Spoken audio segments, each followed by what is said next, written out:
O que é cultivar a decisão? E aqui eu quero um pouquinho sair da literalidade do livro, que eu copiei o capítulo.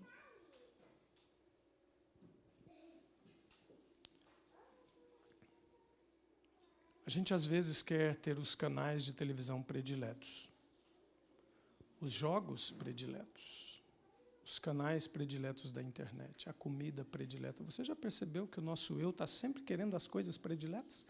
Que alimentam uma vontade contrária à palavra de Deus? Não existe tal coisa. Eu assisto o filme predileto e eu saio impulsionado para buscar comunhão e a palavra de Deus. Isso não existe, irmãos.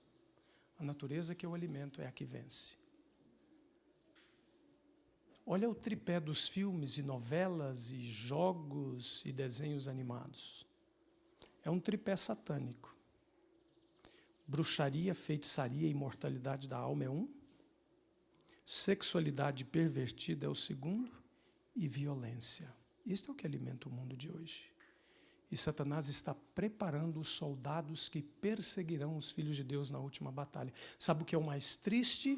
Que enquanto pastor adventista, eu tenho visto muitos das nossas fileiras que dizem que estão indo para o céu com seus filhos, dando o lixo que Satanás produz para dizer aos filhos, não, ele precisa decidir da vontade dele. Irmãos, nós precisamos dar aos filhos o que vai corroborar com a vontade deles. O que vai fazer com que os filhos vejam as coisas e a palavra de Deus seja o filtro que os irá ajudar.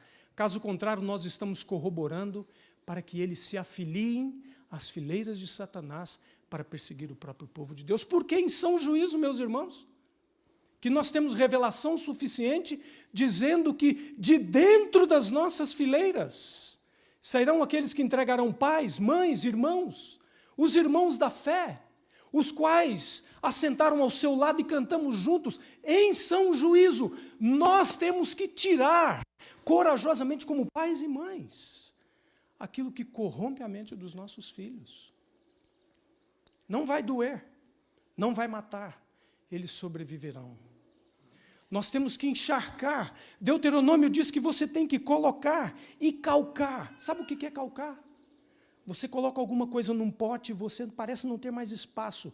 Aí você aperta mais e mais para compactar e coloca mais. A Bíblia diz assim, você calca a palavra de Deus, você coloca a palavra de Deus até transbordar. Quando transbordar, sabe o que vai sair da mente do teu filho? A palavra de Deus. Mas se nós damos a eles o que Satanás produz, sabe o que vai sair da mente deles? Eles vão ver a palavra e vão enxergar o que eles colocaram dentro, o que Satanás produz. E nós temos que levar isso a sério. Nós temos que levar a sério. A esse ponto, Deuteronômio diz andando, deitando, falando a todo tempo. Porque a batalha dura o tempo todo. Ela diz, todos precisam cultivar essa decisão firme. A fortaleza do caráter consiste em duas coisas, ela diz. A força da vontade e o domínio de si mesmo. O domínio de si mesmo depende da força da vontade. E a força da vontade depende do alimento que eu dou para ela. Que eu dou para ela. Nós não podemos confundir paixão forte, diz ela, com fortaleza de caráter.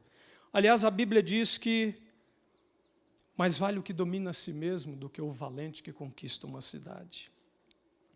É o verdadeiro domínio das paixões que nos faz forte. Mas é quando uma pequena paixão nos domina, nós somos considerados por Deus como fracos e vencidos. Se a vontade for colocada ao lado do Senhor, quem fizer isto, ela diz, vencerá qualquer paixão.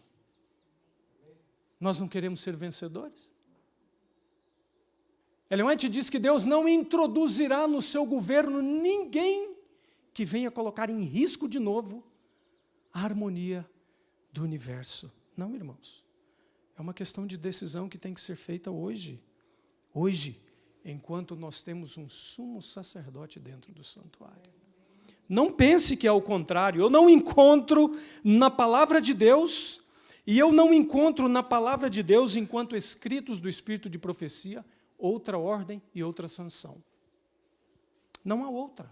Aliás, existe outra pregoada por aí, que vem dos teólogos, que emprestaram do catolicismo, das filhas da grande meretriz, e que tem pregado uma mensagem que é contrária.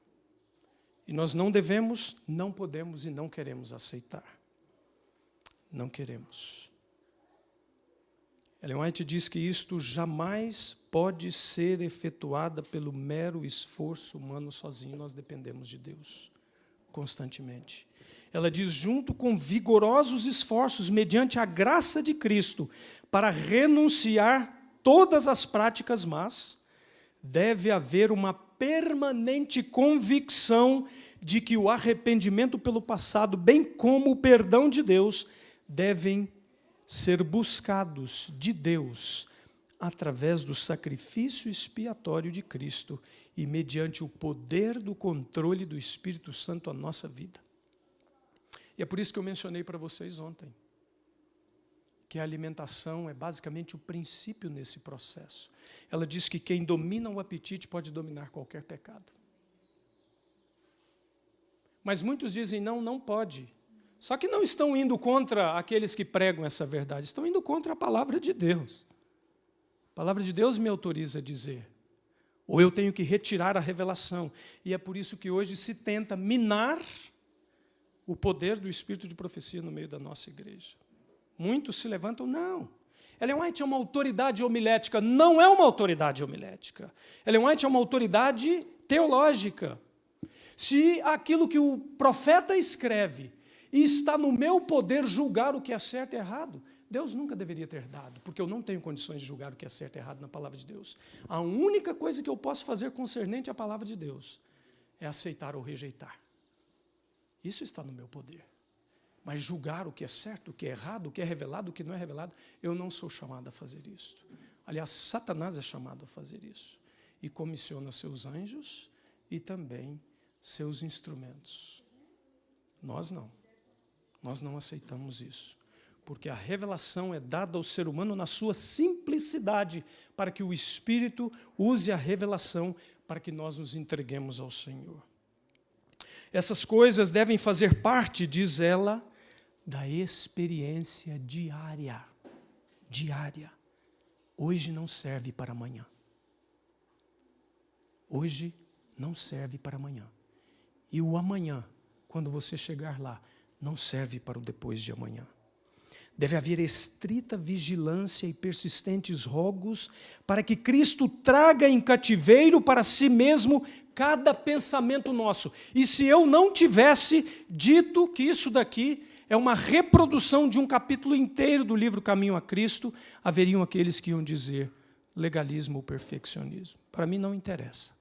Vão dizer contra Deus e contra a sua profetisa. Essas coisas devem fazer parte da experiência diária, para que traga, diz ela, em cativeiro para si, para o Senhor, cada pensamento nosso. Olha que coisa extraordinária. Nós queremos alimentar-nos do mundo e queremos ter os pensamentos de Cristo. Isto é incompatível. Os pensamentos de Cristo, eles têm que ser postos pela nossa vontade. Nós temos que nos abeberar, nos alimentar, dar aos nossos filhos aquilo que pertence ao céu, aquilo que foi oriundo no trono da graça. Portanto, irmãos, não é a abundância de luz ou a evidência da ação divina o que converterá o coração das pessoas, diz ela. Unicamente se o agente humano aceitar esta luz, despertando as energias da vontade, nos entregando diariamente a Deus, buscando nos alimentar de sua palavra e rejeitar tudo aquilo que não pertença à palavra do Senhor e que venha a contaminar o templo da alma.